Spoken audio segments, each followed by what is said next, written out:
When we say end with wisdom, please give us don't go I on a know. ramble, bruh. Afrique, Afrique, et malheureusement Afrique sans fric. Oh, naso idée, naso idée, yendenika. Mais oui, c'est comme ça. Eh oui. Hello, everyone. Welcome to NYK Podcast. This is the Queen K speaking to you guys.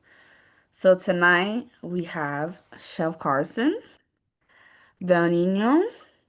How are you guys doing today? Right here, you know, right here. It's a beautiful day. Queen K is hosting. Hey, I we know. just get to sit back. Yeah, I just heard her voice and my mood just got better. Telling you. Yeah. But today we are first, before I continue with everything, you can follow us on IG on NYK Podcast and on the Bird app, Twitter/X at Now You Know One. That is NAYOU No One. So today we're going to start off with the African proverb, and it is he who doesn't know one thing knows another. So, gentlemen, what do you guys think that means? I didn't hear it What were well. you asking? Yeah, say it one more time, please. You guys, please don't annoy me today. It says, he who does not know one thing knows another. Mm. He who does not know one thing knows another. That's a good statement. What does it mean, Karen? What?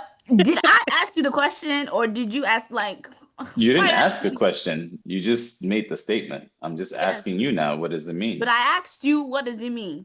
Oh, you asked me or you asked Donna? I said, gentlemen, what does it mean? You have to be specific here. Be specific. We always are specific. Who do you want to answer this? Okay, then you, Carson, go ahead. Why Answer. would you pick me of all people and not him? Answer, because All you wanted right. to ask me when I was asking you guys. So go ahead, speak. Okay. All right. Say the quote one more time so I can Oh, go in the flow, you know? he who doesn't know one thing knows another. Hmm. He who does not know one thing knows another. I think it means that, there's no completely dull person out there, you know. I think it just means that everyone has the area of expertise, right? You might not know this, you might not know that, but there's gonna be that one thing that you will know, right? And yeah, it's just that's it. That's literally what it means, right? You're not gonna know everything, but if you don't know everything, there's one thing that you are gonna know. And I think it ties right into our topic here, where this job market, man, it's difficult, it's hard, and some of us did interviews for things that we had no clue about, but we did have our expertise in other areas, right? Now, if someone stepped in there and looked at us when we're just BSing, riffing out of nowhere, I'm sure we were looking sus in that scenario. But then if you put us in our comfort zone where we're good at, hey, we might thrive. Is that satisfactory? Yes, very. You did well. Clap for yourself. Now, Pow, what if this was pow, all pow, BS pow, and I just pow. made this up and it has nothing to do with that? What would you say? Then I would have told you you're wrong. Simple. As if you knew. I knew. Please. Mm-hmm. Uh-huh. This one I Okay. knew. When I don't know what a Oh, quote is, I'll admit to saying I don't know what it is, but this one I knew. this one you knew. Okay. As Yes. long as you know this one. Yes. But yeah, thanks. Am I correct in my assessment on Don Nino? I don't know. You're very correct. Oh. You're very correct. You know, So far, I've not been wrong in any of these proverbs, or you're doing well. You know, and just to add to the whole topic that we're discussing tonight, right? Everybody mm, brings something unique to the table. Mm? mm. So you might not have all the qualification, but something about you might just trigger them to give that job. Boom. Honestly, honestly, And it's not like, DEI. And it's yeah, no what? more DEI. Oh.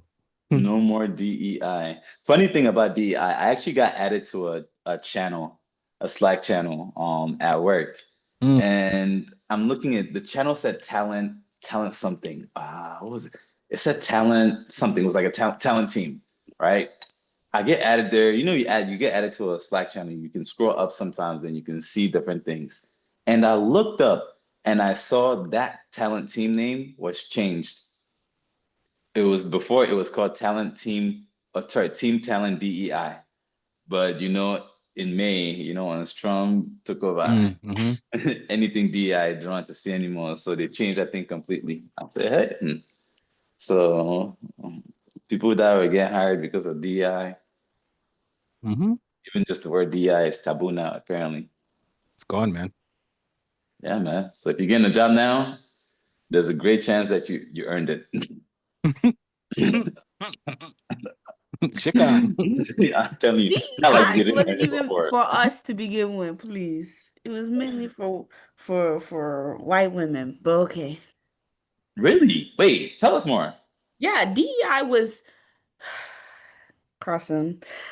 People think that DEI helped black people a lot, which it did, but the percentage that it helped wasn't really that tremendous.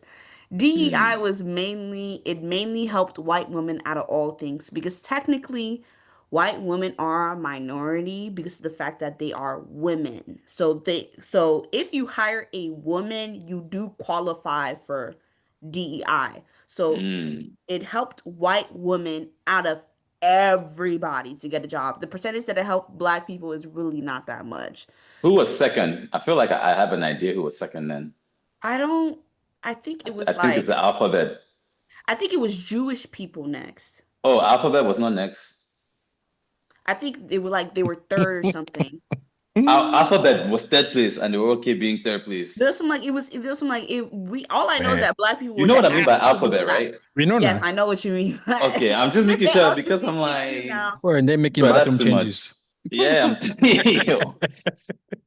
So when they keep on complaining about like DEI is for black people, it really wasn't for black folks. Like it Uh, didn't help us out that much. uh, That's why you saw in some companies like me, I'm a nurse. That's why like I would only be the only black nurse or like the second or third nurse because it's like as soon as they get that one black person, it's okay. Done. They're done. Mission Finish. accomplished. Mission Uh, accomplished. Mission accomplished. damn, damn, damn. The But world we live in. before we get to actually getting the job, right? We already know that before you get a job, you have to go through the whole interview process. Well, even before that, you gotta apply. All right. You have to apply. Um, HR is gonna reach out to you. Well, not HR, the recruiter is gonna reach out to you. Recruiter is HR. Oh, well, really? Yeah, Auto. they're under HR umbrella. Every day you learn new things here.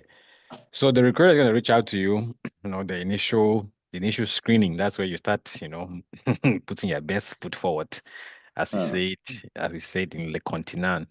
Speaking of the continent. mm-mm. You know what I mean? That Um, foot is not forward. Backwards yeah. always.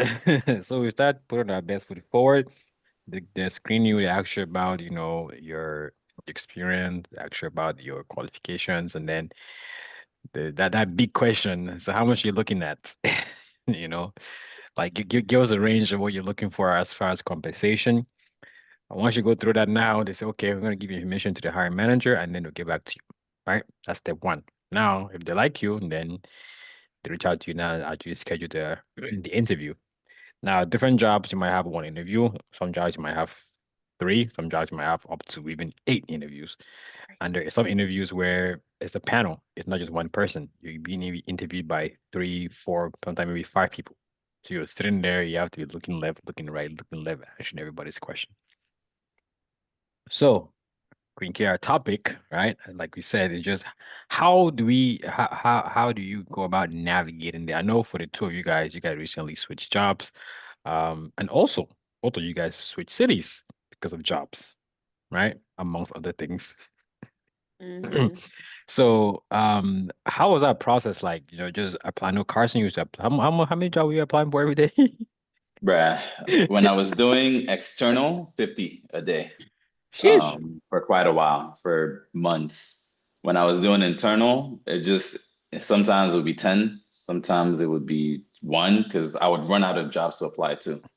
Uh, so I know internal, I put in overall in like a 4-month period, I put in 500 applications, give or take, and I did 22 interviews.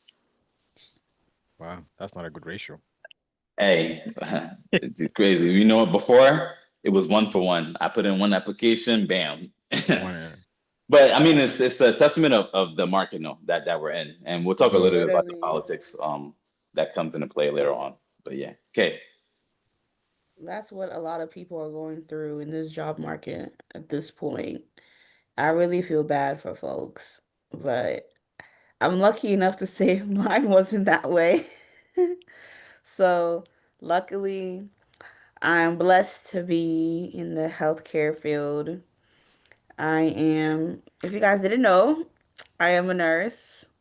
So, but I also heard that current new grad nurses, people that just graduated from nursing schools, are having a very hard time looking for jobs.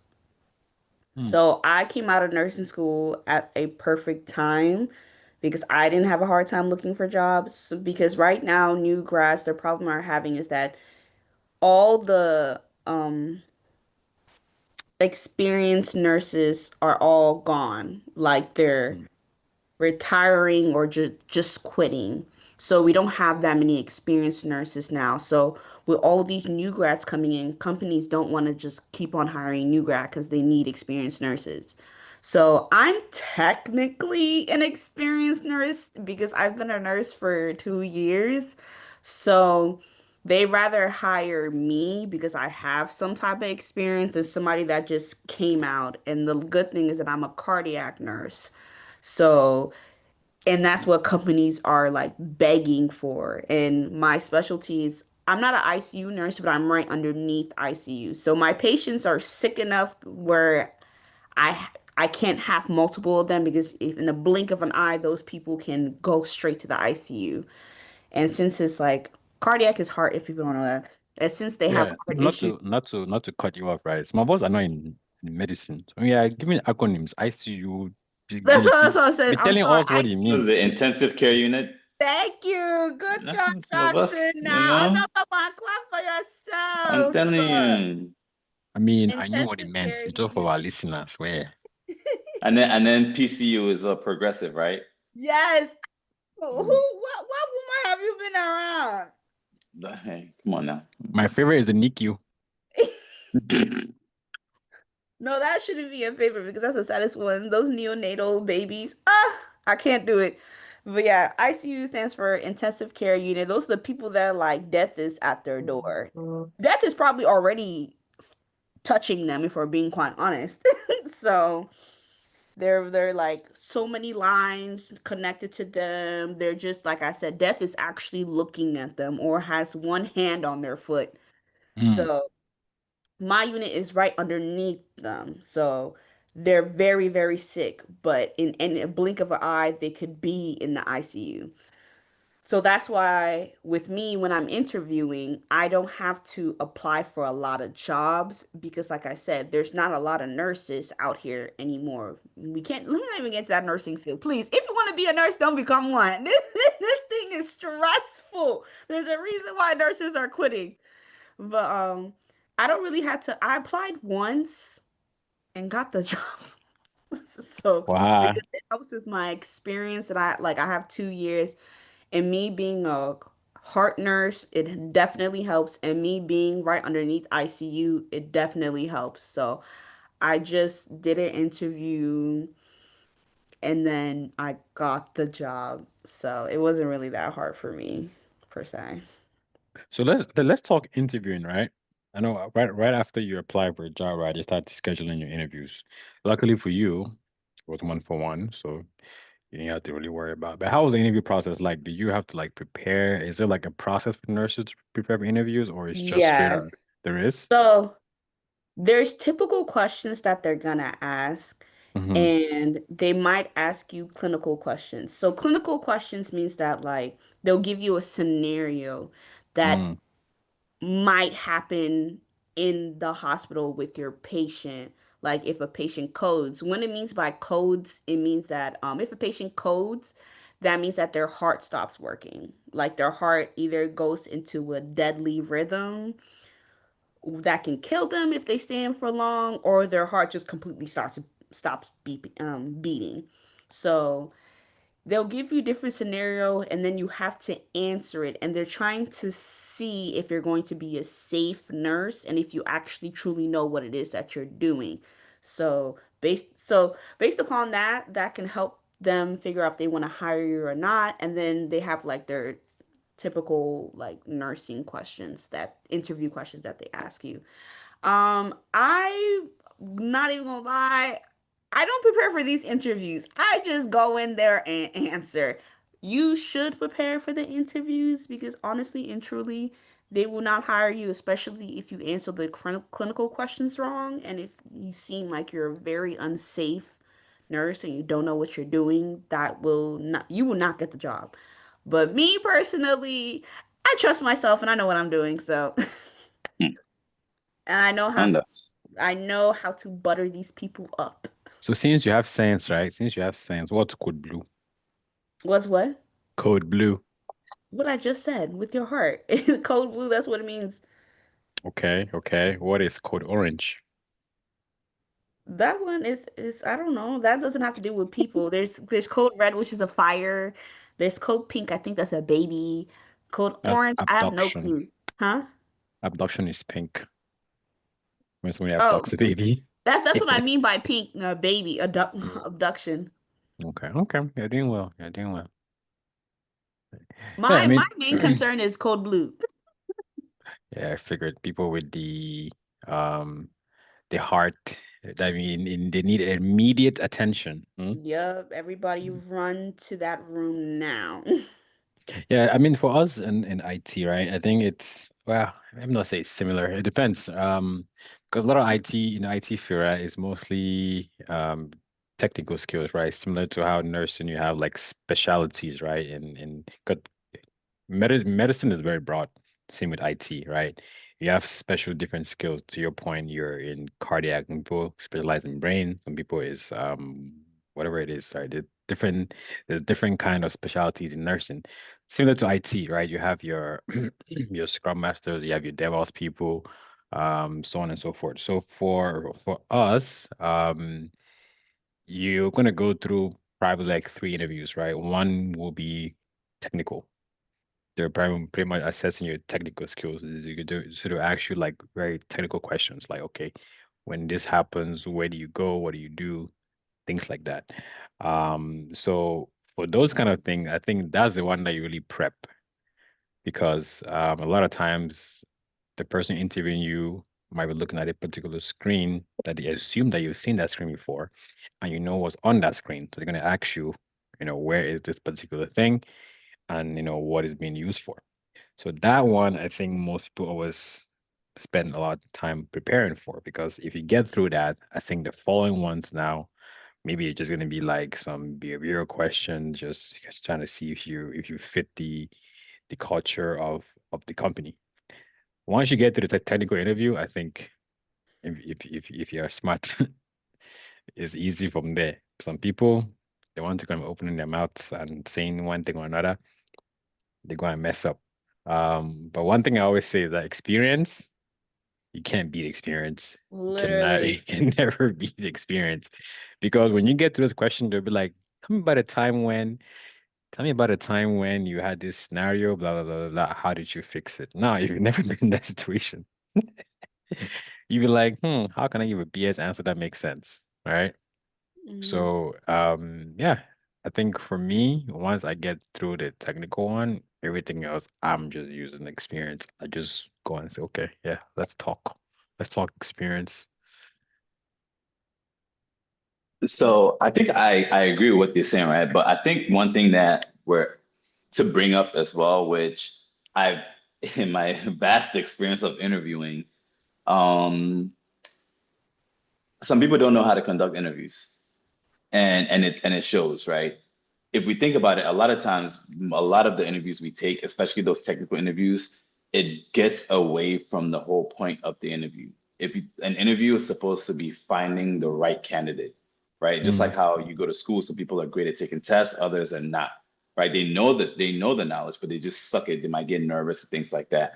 And if you're taking an interview, sometimes people get nervous or the tone of the person or how you the person even asks the questions like they don't give you any assistance, you might actually end up failing that interview when you're actually more qualified than the next candidate there. So I think it's one thing to point out for those some of the people who are actually doing interviews or not taking interviews, uh, conducting the interviews, right? Like take an interview course, bro. Like please, like take an interview course Is that because for the interviewer or the interviewee? for the interviewer, like, because at my current company, like, we have to take courses on how to interview first before anything, right? Because a lot of times people bring the biases to interviews. You're not supposed to do that. So things are supposed to be concise, clear, and very, very, what do you call it? Uh, Transparent or whatever, Objective, yeah. neutral, objective. Yeah, exactly. And some people don't have that. And also too is like, bruh, if you see someone struggling there and like you can actually do your best to help them out, right? It's a conversation piece as well. And I don't think a lot of people really understand that part. Oh yeah, that definitely makes sense. Because if you think about it, right, with the whole DI thing where, some people just want to hire you for the sake of DI. I think I saw an article that this one company posted many jobs, or they were hiring for DEI position, but they never actually hired anyone. They were just hiring to make it look like they were actually trying to They get, posted, yeah. yeah, something like that. I've been a Um, victim. so so pretty much you apply for the job, right? I mean, the job technically does not exist, but they post it anyway. So you Yep. apply and thinking that, oh, I'm gonna get a job. So you're pretty much at that interview just wasting your time. Yeah. Like, You're quite basically frankly. just wasting your time. Yeah. Like, I think I told you, at least this one, the job actually existed, but I think I told you one of the interviews I did, I was perfect. No feedback for me, nothing. The lady was just like, yeah, the person before applied 3 times. So they gave it to that person instead of me. Like, literally verbatim. That was all bro. I was just like, what in the world? Like, what can you do? But these are things that happen. Like, I've been on the other end where they posted up a role and we know that that role is not going to get filled, but they just have to Mhm. post it for legal reasons, Yeah, just to say that, or they'll post the role, but like we already know who's going to get the job. Like we correct. literally know. Like I benefited from that beforehand because I interviewed for a previous role, and then they gave it to someone else, but she was like, "Oh, we'll just use your interview for this one. I still have to post the role, but we're not going to do any interviews. We're just posting it." I'm like, okay. And I benefited that time, but I'm sure there's plenty of other times that obviously it worked out against my favor. Corporate America 101. Right. The The streets are worst, man. the streets are hard, man. The Beyond. streets are hard. But Huh. going back to interview, right? Do you think that sometimes we tend to over prepare? Yes, and that's exactly why I don't. Really? I don't think so. What do you mean Yes over and no. prepare? Because the thing that I've realized, especially in my field, right? It's like you have to give them what they want to hear, but at the same time, not overtly. Don't give them everything because I've had I've had uh 2 jobs, 3 jobs in my healthcare and two jobs in as a nurse. And every single time I've interviewed, they've always said that they like the fact that the things that I've said is not what they want to hear because they understand certain questions are going to lead to people saying what the company wants them to say. And they told me that yes, they like it and they hate it, and they like the fact that I admit to my faults. So that's one strategy I love to do because I know that these companies don't always want to hear, they know that you know what they want, and they want to find somebody who's not going to say exactly what they want to hear. They want something different. So, like for example, they would ask me, what is my best skills or something, and I will admit to them like, okay, so I have this, that, and the third, but at the same time, I'm not too great at this. And I will explain why I'm not great at this and how what I'm trying to do to become better, to be great at this. And Mm. the companies eat it up, especially healthcare field. They eat it up because it shows they want to see somebody who knows, who can recognize their faults and wants to improve on it. It's in especially in like um leadership positions and all that type of stuff. So don't give them everything that they want to hear. You have to be different in a way. You have to stand out, and by standing out is by you admitting to your faults and saying what you can improve on yourself without them asking you. Because I know some questions asked, they will ask you like, what are some negatives about yourself and whatnot. And with that question, when people say, "Oh, I don't really have any negative things to say about myself," you don't have the job. Simple. You're not getting the job.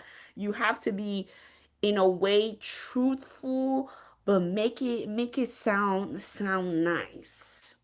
A So white yeah, lie. that's why I don't prepare, because it's just like I know how to talk to these people. I know what. But hold on, how is that over preparing though? No. Oh, sorry, my bad.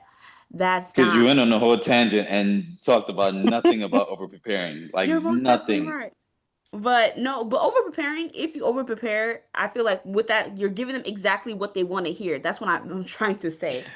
Yes, How? I'm saying like in healthcare field, because like they give you the interview questions, and we in the healthcare field, they tell us what they're gonna say. And if you over prepare, like I said, you're telling them exactly what they want to hear, and they don't want to hear exactly what they want to hear.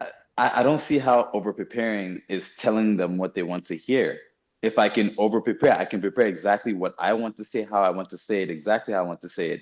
And it could be nothing that they want to hear. But it's not inherently bad. I'm not saying over preparing is a bad thing. I said it's okay.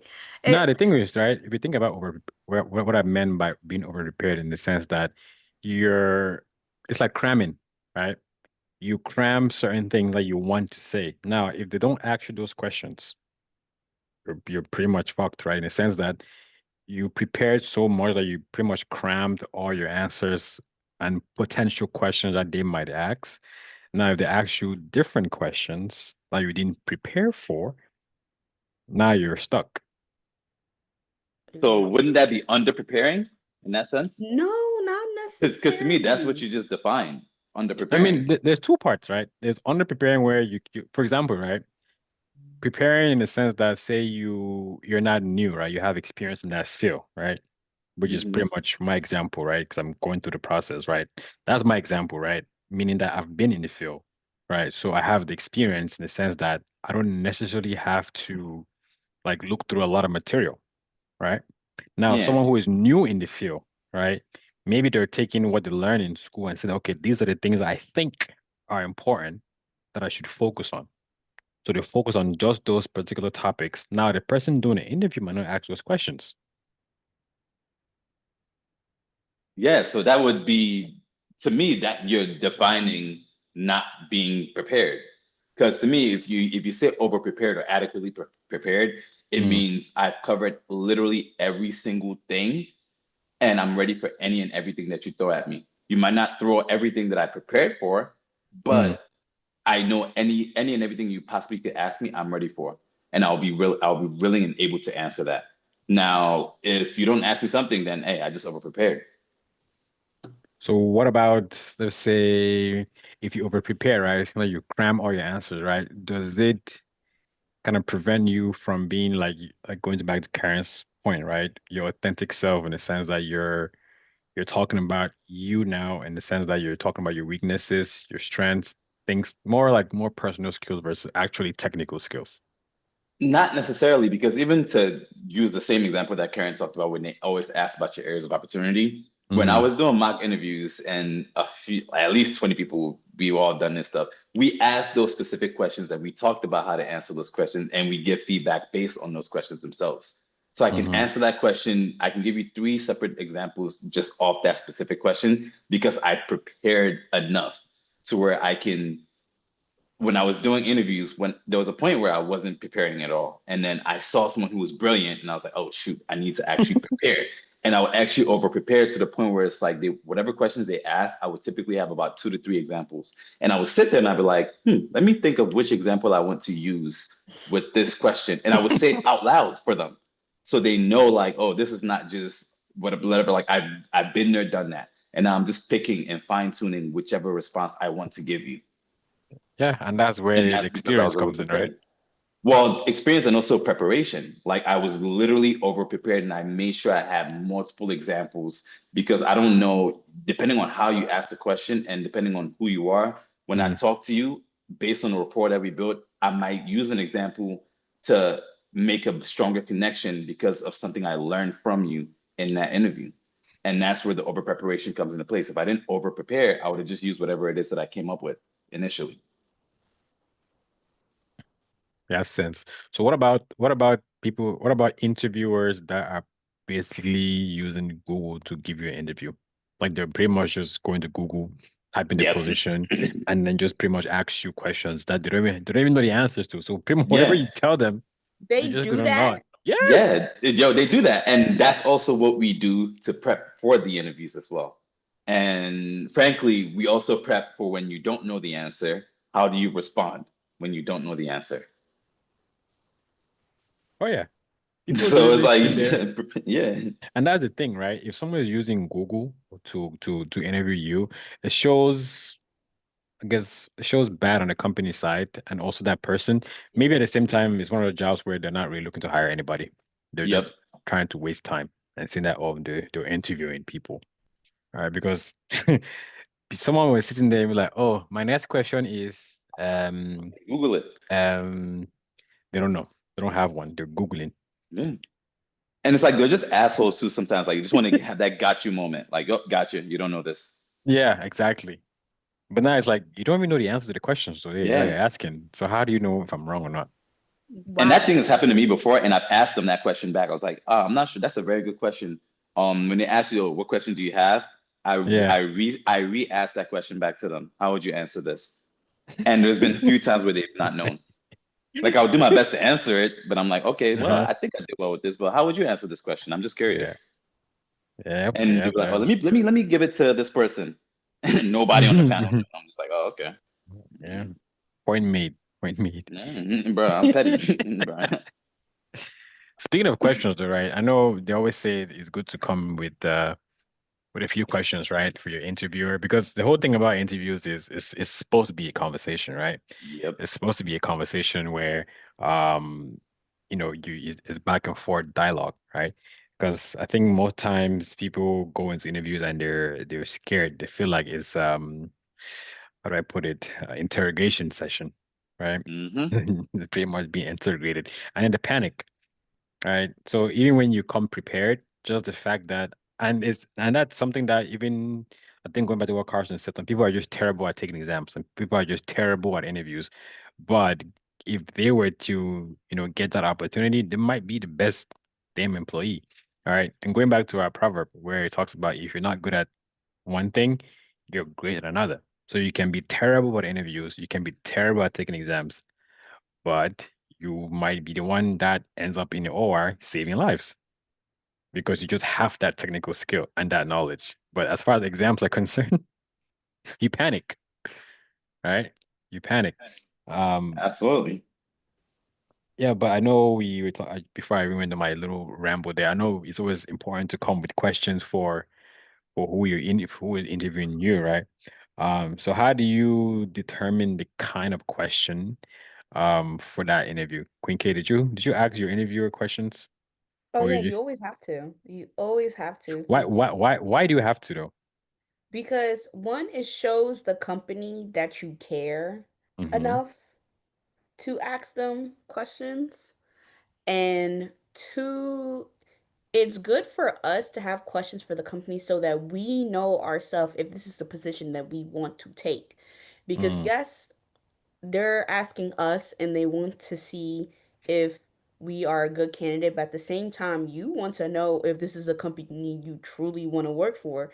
I mean, sadly, in the economy that we're in right now, not a lot of people have that privilege to deny um jobs, but like I was saying, this is like you want to know, oh, yes, this is how they treat not even just like treat, just ask your questions what you want to know about that company because you're going to be there for a while. So if you're going to be there for a while, at least get to know it. So I like to ask, do I typically ask? I typically ask what it is it that they want from me, like what they want from this position, like what type of, sorry, excuse me, what type of characteristics they want from this from me in this position, what is their expectation, um and just I can't really think of it right now, but those are the main things that I ask. And what's the, as a nurse, what's the ratio that we have on the floor, if we're down a nurse, what happens typically? Do we take that load? Do we close beds? Is those are important questions to me so that I know that I'm not going to be in a predicament where I hate where I work. So, Hmm. Well, to pretty much get to that, to saying similar things to what Karen said, right? I think for me, two things. One, if you don't have an insightful question, I'd rather you not have a question at all. Simple as that. Typically, I would come with one question already predetermined. The next question that I have is going to be based on the conversation, based on the interview that we're doing at that point in time. One, it showcases that I'm actually actively listening, and also that I'm adaptable and I can think on the fly because I'm going to reference what you said before I state my question. Now, I think a key part about the question to bring to the interview is because it's an opportunity for you to dictate the tone of that interview, but also an opportunity for you to sell yourself even more so than you've done already before. And what I mean by that is it's an opportunity for you to showcase your value, right? Asking a very insightful question is basically you're showcasing the foresight to look for potential areas of opportunity within that company itself. And then you're asking that specific targeted question to showcase that, hey, you might be able to provide a solution or you might be able to provide some insight on how to resolve that specific thing. So if you can do that very well, I think it goes a long way to landing a job. yeah, it's pretty much to showcase yourself because if you feel like the interview itself was bad, Mm-hmm. the question part is, I feel like that's where you can really, like Carlson said, sell yourself. Well, yeah, I think it makes sense, right? Because if you're asking a question, just piggyback on what you guys both talked about, it just shows that you actually give a shit. Because think about it, right? If you're going to a company, say you're coming as an analyst, right? Let me use terms that will probably make sense to most people. You come in as a, let me just say intern, right? For the sake of conversation, you come in as an intern, right? But you're looking to become maybe next few years a manager, right? um you want to ask questions that make sense, right? Questions that talk about maybe culture, maybe where the company is going.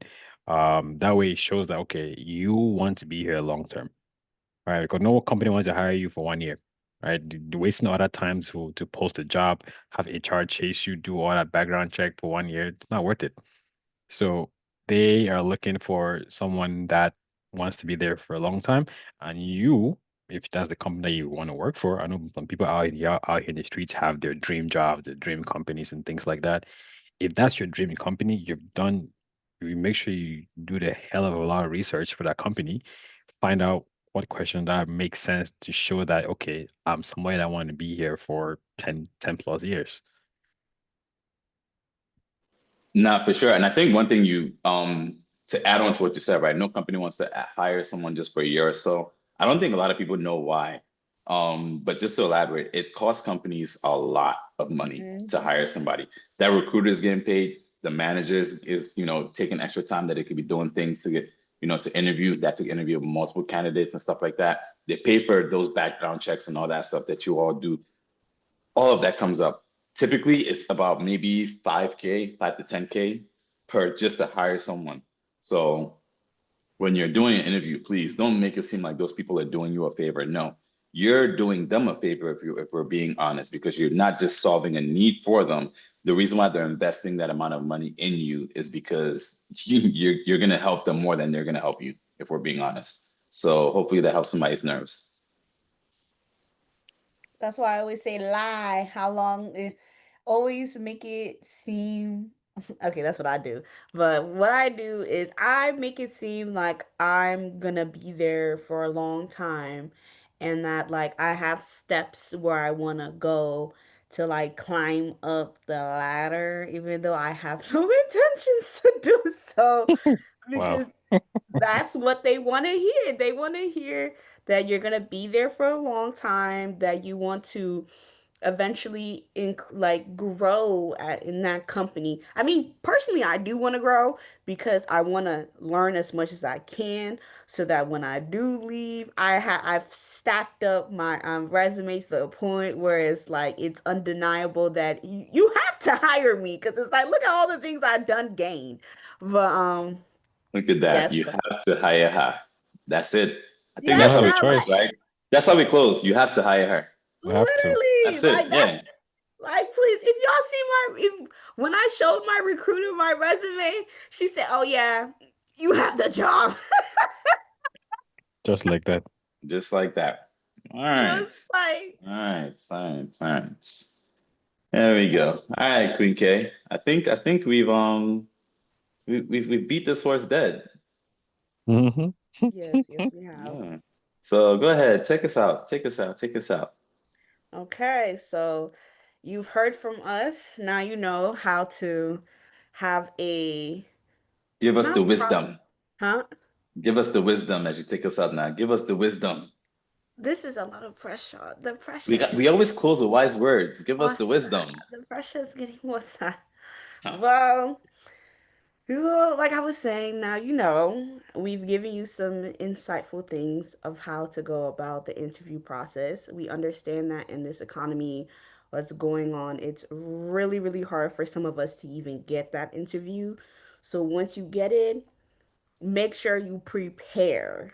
Take your notes. If you can find a person to do the mock trial interviews with you, do so. Put your best foot forward and shine. Pretty much show the company that they need you. Like you are the best person for them, that they can't really deny you. And also show your personality a little bit. Show them who you are. But I don't really know how to end this well because these men do it all the time. Yeah, But baby. yeah, that's Remember the who best I you can say. are. Like this is too much pressure. It's too much pressure. You know nothing, Jon Snow. Shikam. What? All right. Let's end with these wise words, right? Interview, job, entrepreneurship, whatever it is, understand failure to prepare is preparing to fail. Like you Mm, hear, like you don't hear. Now you mm, know. And on that mm. note, it's Chef Carl, Queen K, Del Nino. Catch you guys next week. Good Peace. night. Shikam.